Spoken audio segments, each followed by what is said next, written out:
प्रभु नित्यानंद श्री अद्वैत गदाधर शिवसादि श्री गौर भक्तवृंद की जय।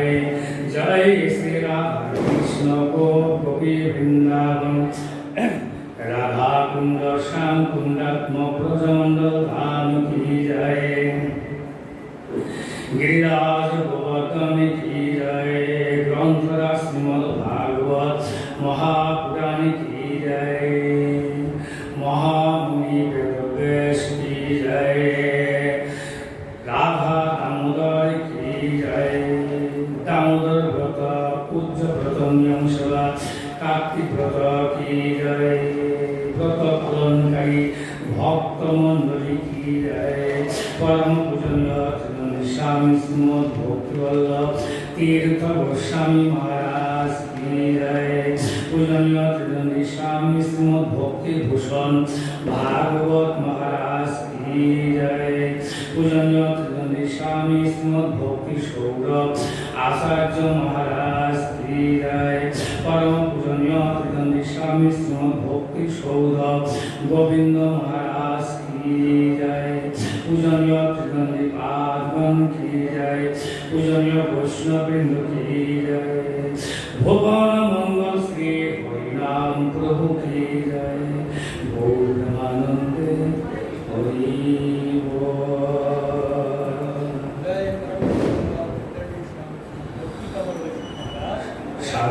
साक्षात् हरितेन समस्त शास्त्रैः रुक्तस्तथा भावत एव सर्वैः किन्तु प्रव्रज प्रिय एव तस्य वन्दे गुरुश्री चरणारविन्दं वाञ्छकल्पतरुभ्यश्च कृपा सिन्धुभ्यैव च पतितानां पावनेभ्यो वैष्णवेभ्यो नमो नमः। আমি সর্বাগ্রে পরম আরাধ্যতম প্রতি পাবন ভগবানের অভিন্ন প্রকাশ বিগ্রহ ভগবত জ্ঞান প্রদাতা ভগবত সেবায় অধিকার প্রদানকারী পরম করুণাময় গুরুদেবের শ্রীচরণ কমলে প্রণত হয়ে তিনি অনৈতুকী কৃপা প্রার্থনা করছি। परम पूजनीय स्वामी श्रीमद् भक्तिवल्लभ तीर्थ गोस्वामी महाराजेर श्रीचरण कमल मध्य তিনি অলৌকিক কৃপা आशीर्वाद प्रार्थना করছি। पूजनीय स्वामी भक्ति भूषण भागवत महाराजेর শ্রীচরণ বন্দনা করছি, তার কৃপা आशीर्वाद प्रार्थना করছি। पूजनीय भक्ति সৌর आचार्य महाराज তার শ্রীচরণে প্রণতি জ্ঞাপন করছি, কৃপা প্রার্থনা করছি। पूजनीय পাদগণ পূজনীয় বৈষ্ণববৃন্দ ভক্তবৃন্দ মাতৃবৃন্দ সকলকে যথাযথ অভিবাদন করছি। সকলে প্রসন্ন হন, সকলের প্রসন্নতা প্রার্থনা। কার্তিক উপলক্ষ করে শাস্ত্র বিধান অনুসারে আমরা ভাগবত কথা শ্রবণ কীর্তন করার সৌভাগ্য লাভ করছি। কার্তিক উপলক্ষ করে লীলা আর সেই দশমশ দাম মদনলীলা এটা শ্রবণের কীর্তনে বিশেষ নাম।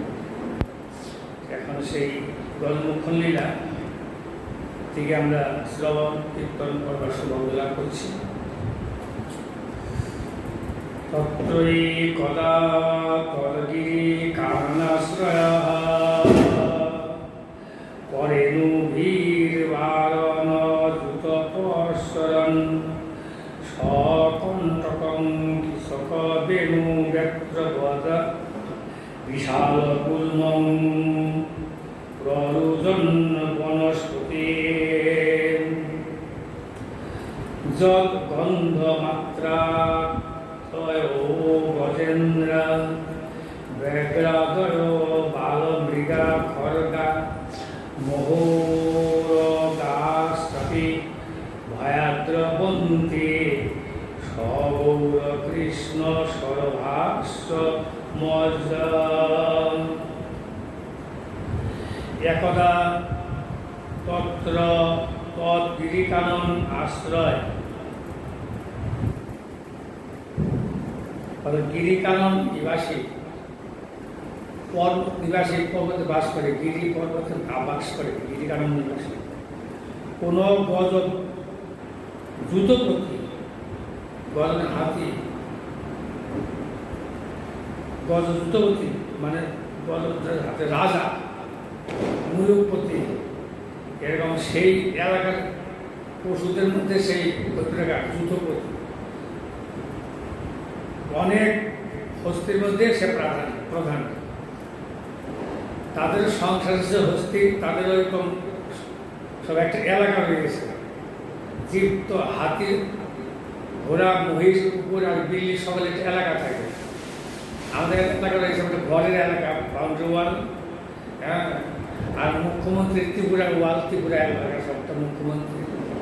আর সেই রয়েছে যিনি, সে সেন্ট্রাল রয়েছেন প্রাইম মিনিস্টার, যিনি হেড অফ ডিপার্টমেন্ট আছেন, তার এই ইন্ডিয়াটাই তার দেওয়া চাকরি।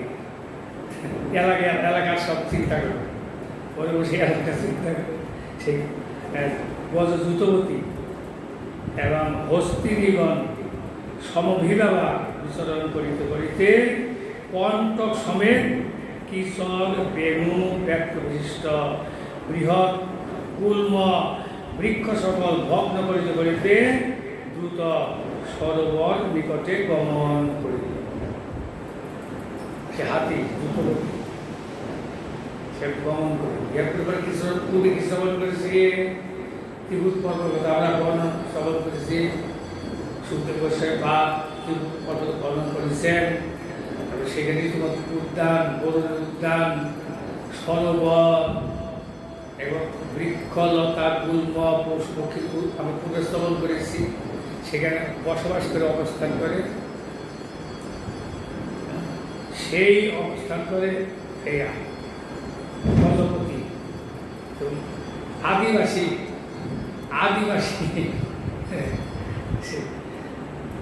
এখানে ত্রিপুরা আদিবাসী রয়েছে।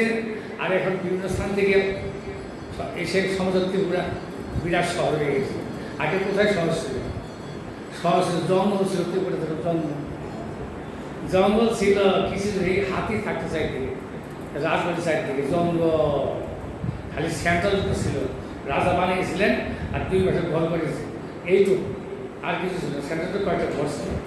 ওইখানে যারা গ্রামের থেকে আসতো, জঙ্গলের থেকে আদিবাসী, ওই বাঁশের পুরো নিয়ে বিক্রি করতো। এগুলো যেগুলো পাওয়া যায় জঙ্গলে, চাষ হতো না, জঙ্গল তো মানুষ তো দেয়, চাষ কে করবে? বাঁশের করবে, বাঁশের কি বলে, আর যেগুলো তারপর ওই বনের শাক, ও কলার মশো, ওগুলো বিক্রি করতো ওই ঘরে। তারপর ত্রিপুরাবাসীতে ডেকে আনছে প্রজাতির এই রাজা, এইসব ডেকে আনছেন সকলকে, তোমরা আসো, তোমাদের স্থান দিব, তোমরা আসো। এগুলো অনেক দূরে ছিলেন। এই যে এখানে বড় বড় গাছ আছে, বৃক্ষগুলো একটা প্রেস ক্লাব সামনে রয়েছে বিশাল মোটা, তখন সময় সেই বৃক্ষ লাগে শ্রেণীবদ্ধ হয়ে এইটুকু সেই আসল জঙ্গল ছিল চতুর্দিকে। আর সাধুদের জন্য ত্রিপুরা মহারাজ সাধুকে সেবা করতেন। সাধুর জন্য একটা এখানে রয়েছে,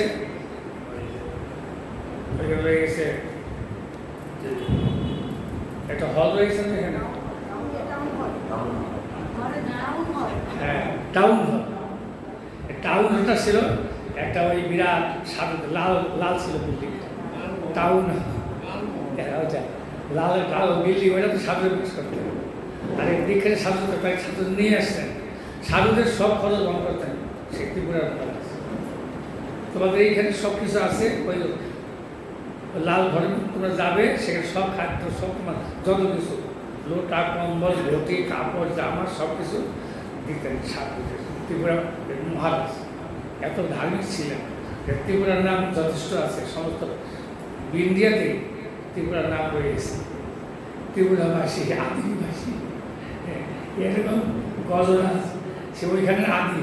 তার অনেক দল, অনেক হাতি, সহস্র হাতির মাঝে সেটা, সহস্র হাতির মধ্যে সেটা সে আসছে ওদের কাছে ভ্রমণ করছে, মানে হস্তিকে নিয়ে তাদের পুত্র কন্যা লেগেছে না, ছোট ছোট বাচ্চা, তাদের নিয়ে ভ্রমণে বেরিয়েছে। রাজা যেমন ভ্রমণে বেরোয়, ভ্রমণ করতে রাজা তো হ্যাঁ, সে ভ্রমণে বেরিয়েছে। ভ্রমণ করতে করতে একটু ওইখানে সরোবরের নিকটে এসেছে। সরোবর থেকে দ্রুত সরোবর নিকটে গমন করিল। সে দ্রুতগতি। সেখানে একদিন এক হস্তি দ্রুতগতি আসিল। কি করিতে আসিলেন? প্রশ্ন। হস্তিনী গণের সহিত বিচরণ পূর্ব। হস্তিনী রয়েছে না, আসলে তার বাচ্চাদের নিয়ে, তার পরিবার নিয়ে ভ্রমণ করতে বেরিয়েছে। বিচরণ করিতে করিতে সহিত বিচরণ পূর্বক সব ভক্ত ভোজন করতো, সব ভক্ত। হাতির খাদ্য তো জঙ্গলেই আছে, সব কলা গাছ আছে, যা আছে, হাতির জঙ্গলে আছে, অন্য কি খাদ্য আর খাদ্য কোথায় পাবে? এটা ভগবান তাদের খাদ্য স্থানে রেখে দিয়েছে। হাতির খাদ্য অনেক, বৃন্দাবনে নীল গাই এখন আছে, নীল গাই, সে বনে থাকে, পালন করে কে? তার মালিক নাই, মালিক শুধু ভগবান পালন করছেন, তো কী খেয়ে থাকে? এরকম রয়েছে কত পশু পক্ষী, কত কিছু রয়েছে, তা পালন করছে কী করেছে? ভগবানের সাথে সে খাদ্য সেইখানে সেরকম ব্যবস্থা দিয়েছে।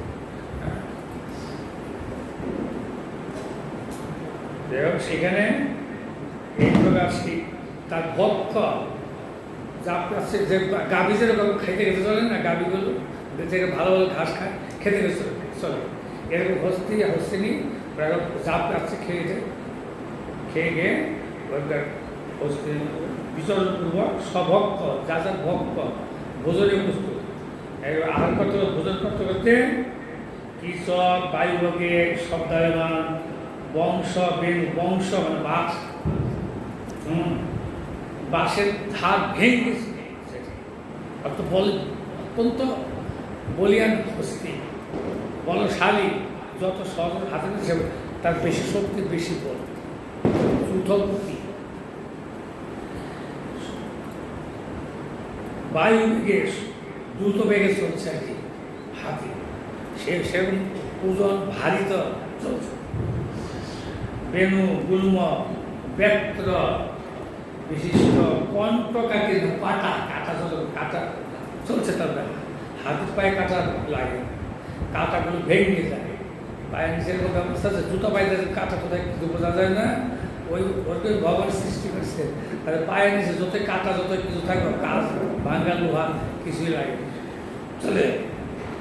কণ্ঠকাকে সব এই চুরমার করে চলছে।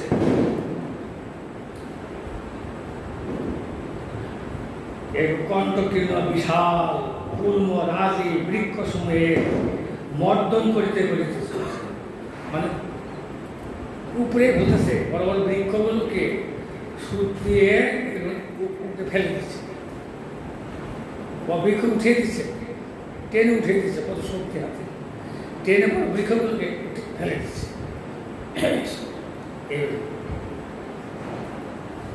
তাতে কি হলো? তাহার বন্ধমাত্র চিহ্ন শব্দ হচ্ছে ভয়ঙ্কর শব্দ, হাতির মত্ততা। তখন শব্দেতে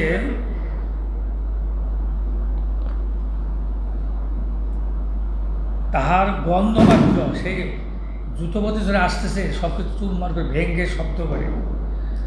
সিংহ অপর গজে না, আরও তো তার দল আমাদের যেসব নাই, তার সাথে আরও হাতি আছে জঙ্গলে, বিশাল বড় এলাকা, তারা সহস্র যোজন পর্বতের উচ্চতার 3টা শৃঙ্গ এবং সহস্রজন এলাকা, 8 মাইলে 1 যোজন, ত্রিপুরা থেকে আরও বেশি বড় এলাকা, সব জঙ্গল, তারপরে পর্বত।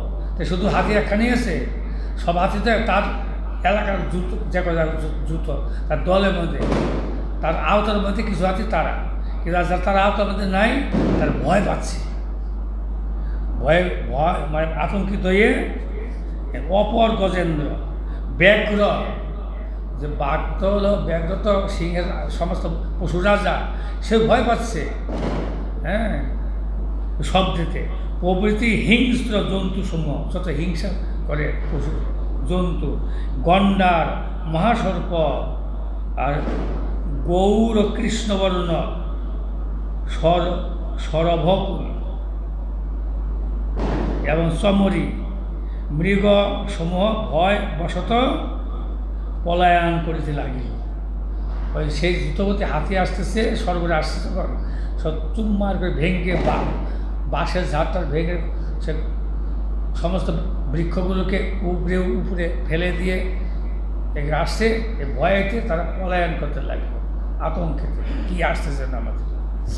সকলের মৃত্যুর ভয় আসছে তো সব জীবের, শুধু মানুষই জীব নয়, পশু পক্ষী কীট পতঙ্গ হাতিগুলো তারাও জীব, কুকুর বিড়াল তারাও জীব। 84 লক্ষ জন্ম, 84 লক্ষ শরীর আমার ধারণ করতে হয় হরিভজন না করলে।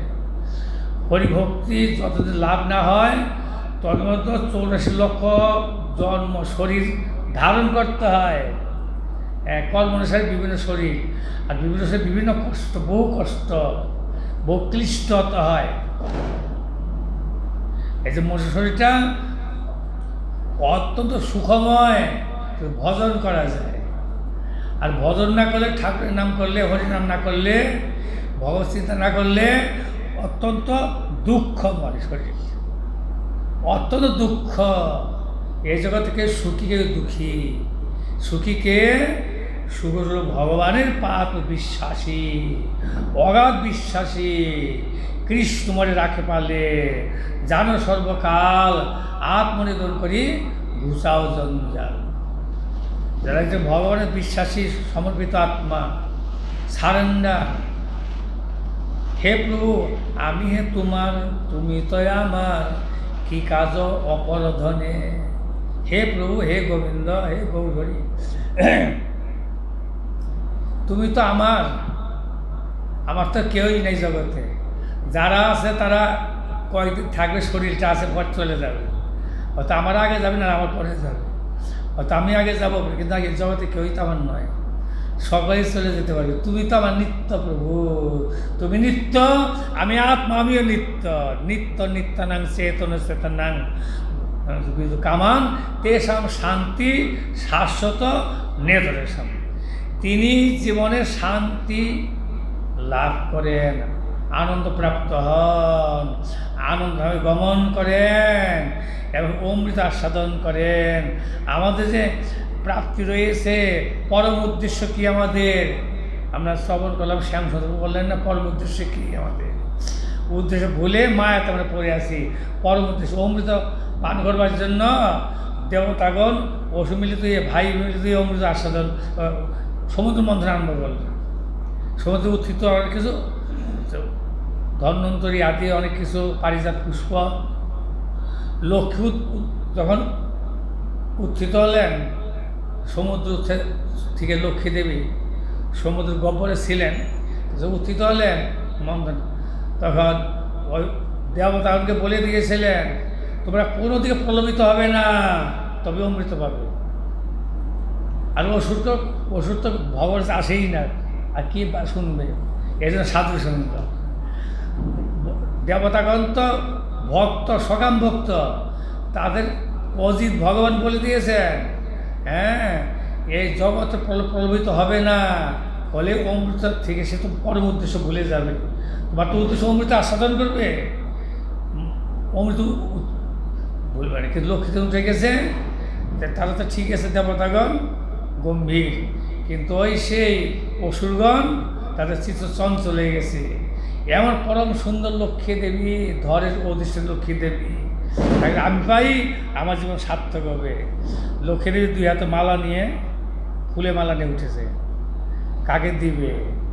দেখতে সব অসুরগণ হিসাবে আর সামনে আসতেছে, আমি বেশি সুন্দর, আমি সুপুরুষ, লক্ষ্মী দেবী নিশ্চয় আমাকে মালা দিবে। হ্যাঁ, এই প্রকার অসুরগণ। লক্ষ্মী দেখতেছেন এরা তো সব সেই মায়াতে অন্ধীভূত হয়ে গেছে। হ্যাঁ, এরা পরম উদ্দেশ্য যে অমৃত আস্বাদন ভুলে সব চিত্ত বিচলিত হয়ে গেছে। আমার পুজো নারায়ণ ধীর স্থির ওই যাচ্ছে, তখন সেই নারায়ণের অঙ্গে দিয়ে প্রণাম করো, বলো লক্ষ্মী নারায়ণ কি জয়, তাকে দিলেন। কেন? সেই বিষ্ণু পত্নী লক্ষ্মী, বিষ্ণুর শক্তি লক্ষ্মী, কৃষ্ণের শক্তি রাধারানী। রাধারানীকে কৃষ্ণের অন্তরঙ্গা শক্তি, লক্ষ্মী দেবী কৃষ্ণের অন্তরঙ্গা শক্তি নয়, হ্যাঁ বিষ্ণুর অন্তরঙ্গা শক্তি, সহস্র বিষ্ণু। এই জন্য বলছেন সহস্র সহস্র লক্ষ্মী একত্রিত হলেও রাধারানীর সমান নহে, রাধারানীর সমান না, সহস্র লক্ষ্মী একত্রিত হলেও রাধারানীর সমান না। সমস্ত লক্ষ্মী শিরো রাধা ঠাকুরের চৈতন্য চরিত্রে কবিতা সে বর্ণন করছেন, সর্বলক্ষ্মী রাধা ঠাকুরানী। হ্যাঁ, রাধার কায় বুহ কায় বিস্তার। আচ্ছা, লক্ষ্মী পূজা তো বাজে উঠতেছে আনন্দে। লক্ষ্মী দেবীকে বৈকুণ্ঠেশ্বরী, ধনের অধিষ্ঠাত্রী দেবী, সম্পদের অধিষ্ঠাত্রী দেবী। লক্ষ্মী মানে শোভা, লক্ষ্মী মানে সম্পদ, লক্ষ্মী মানে ধন, লক্ষ্মী মানে সেই শোভাযুক্ত শ্রী সৌন্দর্য। যত সংসারে সৌন্দর্য রয়েছে না, এই বাড়ি কত সৌন্দর্য, লক্ষ্মী স্ত্রী। এক সময় সেই দুর্বাসা অভিশাপ দিয়েছিলেন ইন্দ্রকে, তার শ্রীবস্ত্র হয়ে যায়, লক্ষ্মী ছাড়া হয়ে যায়, মানে শ্রীবস্ত্র লক্ষ্মী ছাড়া। হ্যাঁ, শ্রীবস্ত্র এরকম দুর্বাসা মুনি অভিশাপ দিয়েছিলেন। তাতে কী হলো, তার সব চলে গেল, তার সব কেমন যেন ধ্বজা ভাঙ হয়ে গেছে। এখন তার যশ খ্যাতি মানে কিছুই নাই, এখন সেই সাধারণ হয়ে গেল। হ্যাঁ, এই যে লক্ষ্মীহীন, সম্পদহীন, সম্পদ লক্ষ্মী, ধান্য কি লক্ষ্মী। হ্যাঁ, এই যে ধান্য লক্ষ্মী, লক্ষ্মীর ভাণ্ডার। হ্যাঁ, ধান্য বলতে ধান আছে না, ধান, ধান্য বলছেন সম্পদ, লক্ষ্মী সম্পদ। ধান দুর্বা দিয়ে আশীর্বাদ করেন না ব্রাহ্মণগণ, পণ্ডিতগণ, ভক্তগণ ধান আশীর্বাদ করেন। দুর্বা মানে কি? সুদীর্ঘ পরমায়ু হোক। হ্যাঁ, ধানে মানে তুমি সম্পদশালী হও, ধান দুর্বা তুমি সম্পদশালী হও আর সুদীর্ঘ পরমায়ু হোক। দুর্বা, দুর্বা অর্থ দুর্বা কেন? ধান সুদীর্ঘ, দুর্বার পরমায়ু বেশি। দুর্বা আপনি যেখানে রাখবেন তো মরে না। হ্যাঁ, ওই বিল্ডিং করলে পরে ফাঁকা পাইলে সে হিসেবে বিল্ডিং করছে, পাথর লাগে, পাথর ফাঁকাতে দু পয়সা যাবে 1 বছর 2 বছর 10 বছর পরে তার মৃত্যু হয়ে গেছে। এই প্রকার দীর্ঘ পরমায়ু হোক, হ্যাঁ, আর সম্পদশালী হয়, এটা আশীর্বাদ করে ধান। আচ্ছা, সে লক্ষ্মী পূজা, সে লক্ষ্মী দেবী, তিনি ধরের দেবী, শোভা। সে রাধারানী কায় গুহ। ভক্তি ঠাকুরের কীর্তনে আমরা সেই ভক্তি ঠাকুর বর্ণন করেছেন, রাধা ভজন যদি মতি নাহি ভেলা, কৃষ্ণ ভজন তব অকারণে গেলা। সর্বলক্ষ্মী ঠাকুরের, রাধা ঠাকুরের বলতে যে বলছেন উমা, রমা, সত্তা, শশী, কাত্তা, রুক্মিণী, রাধা অবতার সব আমনায় বাণী। আমনায় বলতে বেদ, আমনায় শব্দ তো বেদ, বেদের বাণী। বেদ বলতে সেই মানে সনাতন ধর্মের, হিন্দু ধর্মের, বৈষ্ণব ধর্মের, সব ধর্মের মূল আদি বেদ। ভগবানের নিঃশ্বাস থেকে ভগবানের মুখনিষ্ঠ বেদ বাক্য, অপরুষীয় বাক্য। বেদের সার বেদান্ত, বেদান্ত উপনিষদ, উপনিষদের সার সমস্ত সার সীম বাক্য। এখানে বলছেন যে উমা দেবী, রমা দেবী, তারা কে? লক্ষ্মী স্বরূপী, লক্ষ্মী। উমা তো দুর্গা দেবী। হ্যাঁ, দুর্গা দেবী তিনি যোগমায়া, লক্ষ্মী। আর দুর্গার মহামায়া, তারা নাকি ওই ভগবানকে বাদ দিয়েছে, ভগবত বিশ্বাসী নয়, ভক্তিযুক্ত নয়, তার মহামায়া ওই প্রলোভনে এই জগতে পড়ে আছে। তাদের মহামায়া প্রলোভনে এই জগতে পড়ে থাকে। মহামায়া 10 ভুজা, 10 হাতে ধনং দেহি, জনং দেহি, পুত্র দেহি, মনোভাজ্য দেহি, শান্তি দেহি, দেহি দেহি দেহি, চায় তার 10 হাতে দেয়। আর দুর্গা দেবী বলছে, তুমি আমার ব্রহ্মাণ্ডে আসো, থাকো, যাবে না, যাবে না, এখানে থাকো, আমার যে প্রজা কমে যাবে, তো সব যদি চলে যায়। হ্যাঁ, দক্ষ প্রজাপতি সৃষ্টি করতেছেন ব্রহ্মার আদেশে, 10,000 প্রজা সৃষ্টি করতেছেন। নারদ এসে বলতেছেন, এই ঊর্ধ্ববর্তী ন, এই সংসার ভালো না, এখানে আটকে থাকবে, যা ভজন করো। নারদ গোস্বামীর কথা শুনে ভজন ঊর্ধ্ব চলে যাচ্ছে সব। এখন দক্ষ সৃষ্টি করতে, সৃষ্টি বর্ধন হচ্ছে না, আরে সব ভজনকে চলে যাচ্ছে, উত্তর বৈকুণ্ঠগুলোকে চলে যাচ্ছেন, সব সৃষ্টি বর্ধন হচ্ছে না। তখন সে দক্ষ প্রজাপতি নারদকে অভিশাপ দিলেন, তুমি এক স্থানে 3 নিমিষে থাকতে পারবে না। 3 কত লোকের এরকম উপদেশ দিবে, সাধুর উপদেশ, ভজন করবার। তারপর ভজন উঠে যাও, সাধুই বলেন ভজন উঠে যাও, ভজন উঠে। আর কতদিন এই পড়ে থাকবে নোংরার মধ্যে, সংসার কাদার মধ্যে, কত পড়ে থাকবে?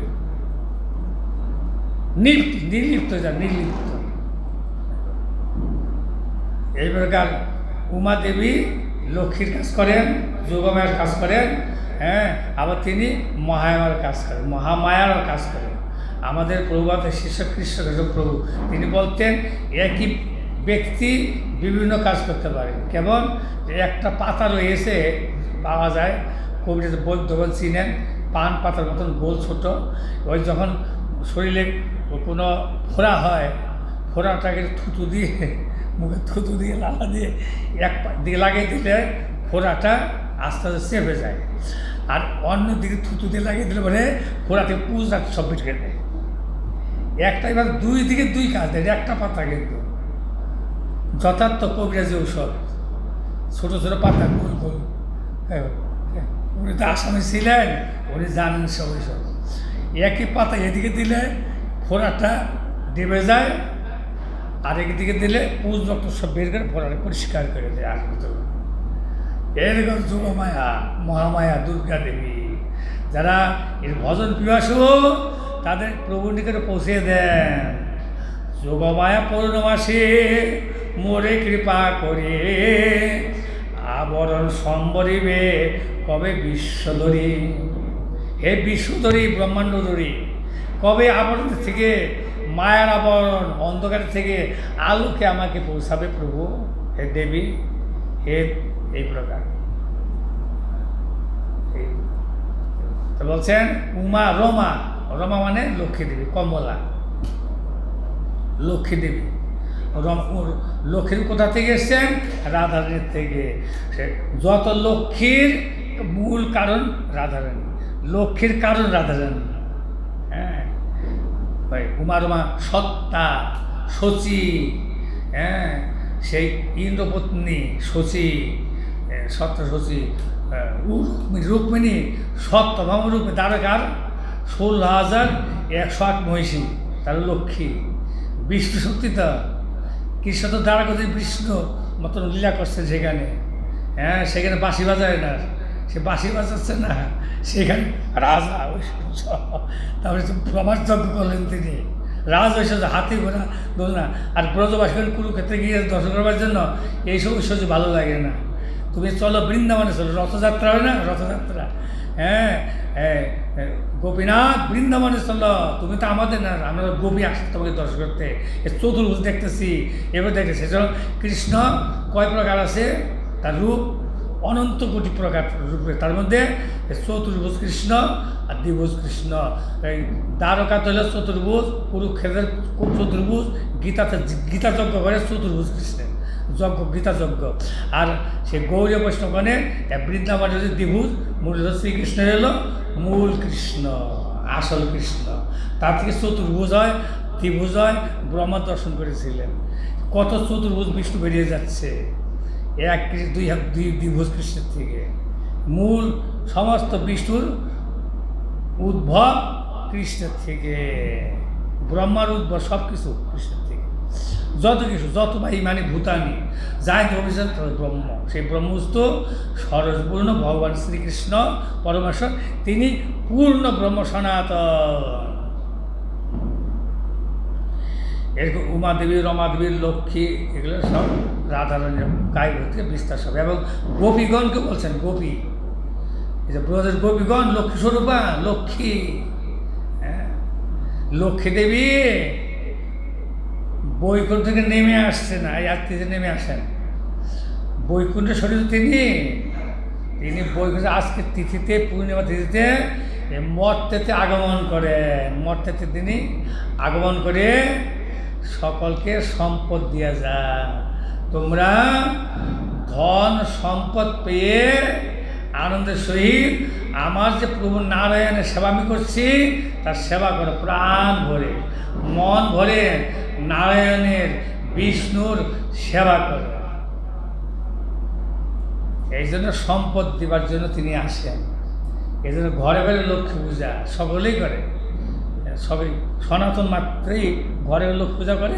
আমার তো সকলের সম্পদ দরকার আছে। সম্পদ কেন দিচ্ছেন? গোবিন্দের সেবা করবার জন্য। আমি কিছুই উপার্জন নাই, আমি কী করে গোবিন্দের সেবা করব? একটা ফুলে মালা দেবো, আমার একটা ফুলে মালা কিনতে প্রায় মানে 50 টাকা লাগে, আর রজনীগন্ধা 250 টাকা। আমি সারাদিন উপার্জন করি 200-250 টাকা, আমি একটা রজনীগন্ধা মালা ঠাকুর কী করে দেবো? তা আমি বঞ্চিত হয়ে গেলাম সেবার থেকে। আরও তো নিম্নে চলে যাবো আমি, সেবা না করলে মঙ্গল নাই। যার যিনি নাকি যার মালিকের সেবা না করলে মালিকে তাকে বেতন দিবে না। মালিকের সেবা করলে ঠিক মালিক প্রসন্নে বেতন বাড়িয়ে দেবে, প্রমোশন করে দেবে। আর মালিকের সেবা ভালো না করলে তুমি চলে যাও, তোমাদের আমার কাজ হচ্ছে না, দোকানে কাজ চলছে না, তুমি চলে যাও, আমি ভালো একজন থাকি, প্রয়োজন 200 টাকা বাড়িয়ে দেবো, একজন নাকি আমার দোকান চালাইতে পারে তাকে রাখবো। স্বাভাবিক, মালিক তো ভগবান, তার দোকান তো সংসারটা সবটাই তার দোকান। তার দোকানে একজন কর্মচারী আমরা। যদি প্রভুর ইচ্ছা অনুসারে আমরা কাজ করি মানে সেই সেবা, প্রভুর ইচ্ছা কর্ম সেবা, আর আমার ইচ্ছা কর্ম, এটার কর্মফল বন্ধ। কর্তব্য আমি কর্ত হয়ে গেছি না, প্রভু আদর্শ পালন করা হইল সেবা। আর আমার নিজের ব্যক্তিগত মত প্রকাশ করা এটা বন্ধ না করে, এটা কর্ম হয়ে গেল। হ্যাঁ, এই প্রকার সেই তিনি বই করে লক্ষ্মী দেবী বই নেমে আসেন, এনে সকল ঘরে ঘরে তিনি শুভ পদার্পণ করেন। সকল জীবকে, গরিব ধনী সকলের গৃহেতে তিনি গমন করেন লক্ষ্মী দেবী আসেন। এই জন্য ঘরে লক্ষ্মী পূজা করেন। আর লক্ষ্মীর পাদবত চিহ্ন আবার দিয়ে রাখে, আলপনা করে না, লক্ষ্মী দেবী আসবেন, আসেন নিশ্চয়ই তিনি শাস্ত্র বলেছেন লক্ষ্মী তো ঘরে ঘরে আসেন। হ্যাঁ, আজকাল তো আলপনা উঠে গেছে, কাগজের আলপনা, কাগজের ওই স্টিকে লাগিয়ে দেয়, সুন্দর করে সাজিয়েছে যে কাগজের লক্ষ্মী পদ্ম পাওয়া যায়। এখানে সুন্দর ঘরে যাবে লক্ষ্মী দেবী, এখানে আসে অনেক দেখবেন শহরেতে এরকম আলপনা হতে যে কাগজের সব দামও কম, ফটো লাগিয়ে দেন, এটা আলপনাকে লক্ষ্মীর পাদ পদ্ম চিহ্ন। হ্যাঁ, ধনের অধিশ লক্ষ্মী দেবীর পাদ পদ্ম চিহ্ন। লক্ষ্মী দেবী আজকে বৈকুণ্ঠ থেকে আসছেন এই পূর্ণিমা তিথিতে কৃপা করবার জন্য। আমরা যাতে সম্পদ পেয়ে, ধন সম্পদ পেয়ে সেই সমস্ত ধন মালিক যে নারায়ণ তার সেবা করতে পারি, বিশ্ব সেবা বিষ্ণুর কারো যে কৃষ্ণ গোবিন্দ পরমেশ্বর তার সেবা করতে পারি। এই লক্ষ্মী দেবীর ধন সম্পদ দেয়। যদি আমরা সে ধন সম্পদ দিয়ে নারায়ণের সেবা, বিষ্ণু সেবা, সাধু সেবা ভক্ত না করি, ভোগ করি, ভোগটা তো ভগবান, তার কী হবে? ভোগে তো কষ্ট, যত ভোগ তত রোগ। হ্যাঁ, অত চাও কেন, দুঃখ পাও কেন? যত ভোগ, ভোগের শেষ নাই, যত চাবে আরও পাবে, আরও শেষ হবে না। ভোগের শেষে তরঙ্গ, বৈঠলে বলছে মায়ের তরঙ্গ, সমুদ্রের ঢেউ কি শেষ আছে? সমুদ্রের ঢেউ, এরকম ভোগের শেষ নাই। এছাড়া আকাশে আছে, স্বর্গে আছে, তারাও ভোগ চাচ্ছে। আর দেবতারা অধিক ভোগী, তারা এত ভোগেতে ভগবান ভুলে যায়। এই ভোগের শেষ নাই। এই আশা পরিত্যাগ করো, ভোগ আশা, ভজন করো, আশা করো। আমি ভজন হরিনাম করবো, হে গোবিন্দ আমি তোমার পাদ পদ্ম সেবা কী করে লাভ করবো, আমার তো জগতে কেউই নেই তুমি ছাড়া। এই যে শুদ্ধ ভক্তি, হ্যাঁ, সেই ভক্তি দিবার জন্য লক্ষ্মী দেবী তোমাকে সম্পদ দিচ্ছি, তুমি কী করে আমার প্রভু সেবা করবে।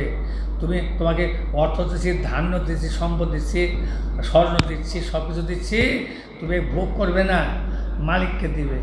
আমার মনে নারায়ণ সেই তার প্রভু যে হয়ে গেছে সেই গোবিন্দ পরমেশ্বর, তার সেবার জন্যে তোমাকে দিলাম।